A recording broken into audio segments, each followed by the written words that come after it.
So కడాయి పెట్టుకుందామండి. First పెట్టేసుకొని stove మీద ఆయిల్ వేసేసుకుందాం. ఆయిల్ వేసేసుకొని మాట్లాడుకుందాం. So happy Saturday. ఓం నమో వెంకటేశాయ. సో వేడెక్కుతుంది కదా ఇప్పుడు. హాయ్ అండి, అందరికీ నమస్కారం. నేను మీ జ్యోతి కంజల సాగర. సో అందరు ఎలా ఉన్నారు, బాగున్నారా? సో అందరికీ ఆ వెంకటేశ్వర స్వామి ఆశీస్సులు ఉండాలని ఆ భగవంతుని ప్రార్థిస్తున్నాను. సో మన ఏడుకొండల వెంకన్న సో అందుతలేడు అసలే, అందుకుందాం ఇంకా మనం. సో ఇప్పుడు అందుబాటులోకి వస్తాడనమాట. టికెట్ దొరకట్లేదు, దర్శనాలు కష్టమవుతున్నది, సేవకి వెళ్దామంటే అవి కూడా కష్టమవుతుంది. దాదాపు ఇప్పుడు మేము 1 year నుంచి అది చేస్తాను. సో ఈసారి సెప్టెంబర్లో వెళ్దాం అనుకున్నాం, అప్పటికి కావాలని ప్రార్థిస్తున్నాం. అదనమాట. సో ఈరోజు మన కర్రీ ఏంటంటే గోరుచిక్కుడుకాయ అండి. సో 1/2 kg కొంచెం తక్కువ అయింది. 1/2 kg తీసుకుంటే ఒకసారి వండేసిన. సో చిన్నగా ఇట్లా కట్ చేసుకున్నాం. గోరుచిక్కుడుకాయకు కాంబినేషన్లో కందిపప్పు అనమాట. సో ఇది ఒక 1/2 hour ముందు నానబెట్టుకున్నాం. కుక్కర్లో వేయడం కాదు. సో 2 గోరుచిక్కుడుకాయ కందిపప్పు కలిపేసి ఫ్రై చేసుకున్నాం చక్కగా. సాంబార్ ఎందుకు, గురువారం నాడు చేసిన అనమాట, అందుకోసమని ఇవాళ సాంబార్ చేయట్లేదు. ఇవాళ గోరుచిక్కుడుకాయను పప్పు. ఈ పప్పు వేరే వండేద్దాం గోరుచిక్కుడుకాయ అనుకున్నాను. సో ఈ 2 కాంబినేషన్స్ సూపర్ ఉంటుంది, అందుకోసమని 2 కలిపేసి వండుతున్నాను. చూడండి ఎట్లా వండుతాను నేను. సో ఆయిల్ వేడెక్కింది కదా, మనం తాలింపు గింజలు వేసేసుకున్నాం. ఉడకబెట్టలేదండి, అవి డైరెక్ట్ తుంపేసి పక్కన పెట్టినాను. కొన్ని కర్రీస్కి మాత్రం ఉడకబెట్టి తీసుకుంటే బాగుంటుంది. సో ఇప్పుడు పప్పు కందిపప్పు కదా మనకి, ఓన్లీ నానబెట్టుకోవడమే, దాన్ని కూడా కుక్కర్లో వేసుకోవద్దన్నమాట ఇట్లా. సో కాంబినేషన్ ఏం చేస్తా అంటే పచ్చిపులుసు చేస్తుంది, చాలా బాగుంటుంది. సో ఇవ్వండి, 1-2 పచ్చిమిర్చి పెద్దగా ఉన్నాయి, అంత పెద్ద పచ్చిమిర్చి, అందుకోసమే 2 తీసుకుని వద్దని చెప్పేసి. ఇప్పుడు 1 ఉల్లిపాయ,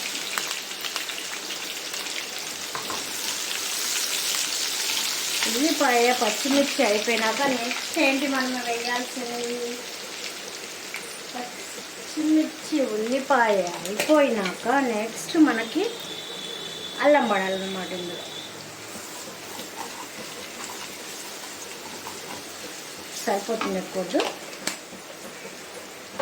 ఇంకా దాంతో పాటే పడాల్సింది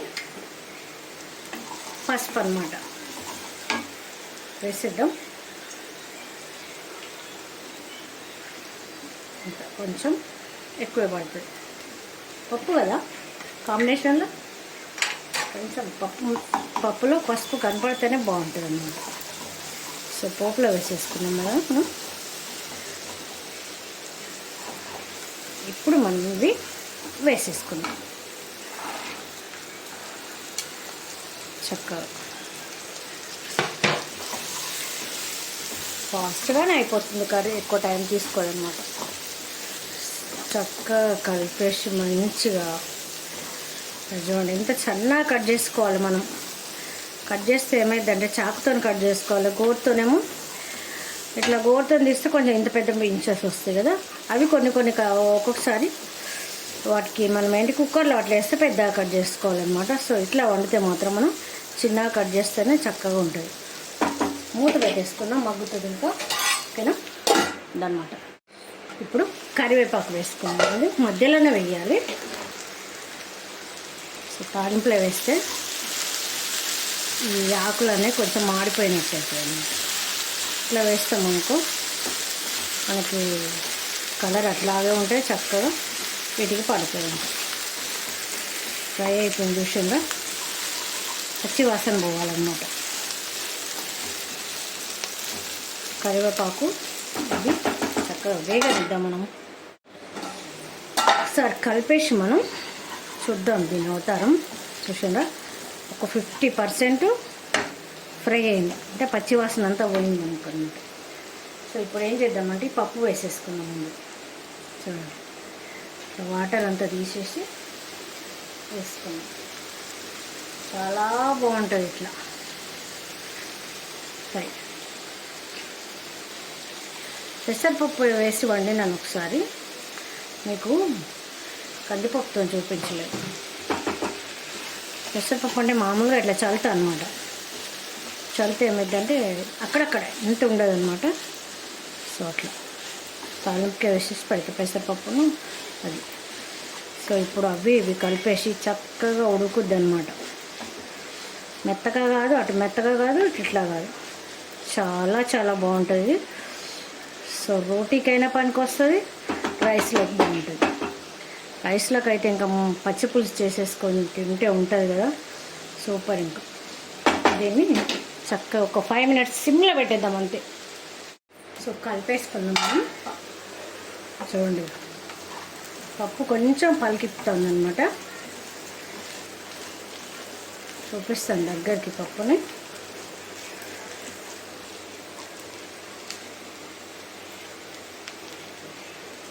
ఇట్లా ఆల్రెడీ నాని ఉంటుంది కదా, ఇది అన్నది పోతే ఇంకా కొంచెం మధ్యలో సంటలు కనబడుతుంది చూసిందా, ఇట్లా కొంచెం చుక్కలాగా ఆ మాత్రం కూడా అయిపోయిందంటే పప్పు రెడీ అయినట్టు. సో లేకపోతే పచ్చి పచ్చి వస్తుంది అన్నమాట కందిపప్పు. ఇప్పుడు మనం ఉప్పు కారాలు వేసేసుకుందాం. దీంట్లోకి ముందు కారం వేసేద్దాం. కొంచెం కారం కారంగానే ఉండాలన్నమాట ఇది ఫ్రై అన్నమాట.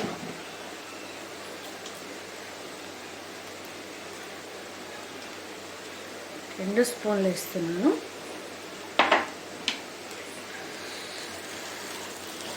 చిన్నది కదా, అందుకోసమని వేస్తున్నాను అనమాట. పప్పులో కొంచెం మనకి ఏర్పడేది అనమాట.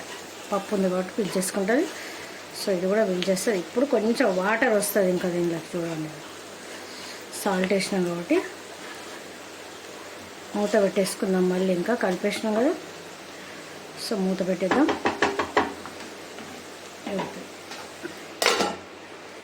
సో మనం ఒక్కసారి కలిపేసి కొంచెం చూడండి దగ్గర పడుతుంది ఇంకా. సో అక్కడ చారు అవుతుంది ఇంకా. ఇప్పుడు కొంచెం మనము దీంట్లో కొబ్బరి పొడి వేసుకున్నాం. ఎండు కొబ్బరి అన్నమాట, ఖచ్చితంగా ఉండాలి ఎండు కొబ్బరి. 1 స్పూన్ వేసుకున్నాం అనుకో, చేతితో వేసినా కదా, 1 స్పూన్ అయిద్ది అన్నమాట. పొడి పొడిగా అవుతుంది అన్నమాట ఇక ఫ్రై అన్నది.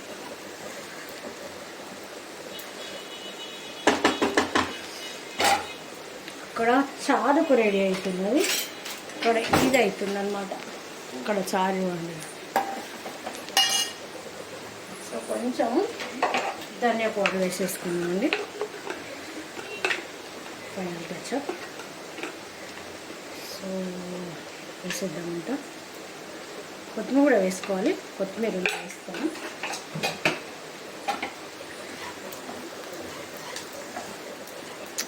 ఉడకరట్టు పప్పు చక్కగా ఉంటుంది, చాలా బాగుంటుంది. చపాతీలకైతే బెస్ట్ ఆప్షన్, చారుతోని రైస్లో కూడా చక్కగా. ఒక 2 minutes ఇట్లాగా పెట్టేద్దామండి. ఇవ్వండి, ఉడికేసింది ఇంకా. సో ఇట్లా పెట్టేసేద్దాం. చారు పని చేసుకుంటే ఇంకా కొత్తిమీర వేసేస్తాం. ఫాస్ట్ కొంచెమే ఉంది మనకు, వేసేద్దాం, సరిపోతుంది, పర్వాలేదు. అంతా పండిపోయింది కవర్లో పెట్టేసరికి. సో ఇది ఎందుకు కదా అని చెప్పేసి నేను తెప్పించుకోలేదు, ఎందుకు లేదని చెప్పేసి. కరివేపాకు అంటే మనకి ఇంట్లోనే ఉంది కదా. సో అయిపోయింది, ఇంకా స్టవ్ ఆపేసుకుందాం మనం. దగ్గరికి చూపించమంటారా కర్రీని? ఇట్లా ఉంది చూసిండా, ఇట్లా ఉంటుంది అన్నమాట. సో పొడి పొడిగా వచ్చేస్తుంది. సో ఓకే అండి, ఫైనల్గా మనకు కందిపప్పు గోరుచిక్కుడు ఫ్రై రెడీ అయింది. ఈ వీడియో కనుక మీకు నచ్చినట్లయితే లైక్ చేయండి, షేర్ చేయండి, సబ్స్క్రైబ్ చేయండి, సపోర్ట్ చేయండి. జ్యోతి కమ్జల్ సాగర్కు థ్యాంక్ యూ. సో అన్నీ తిరిగిపోతున్నాయి, సన్నగా అయిపోయిన వేళ్ళు. బాయ్ అండి, ఉంటాను.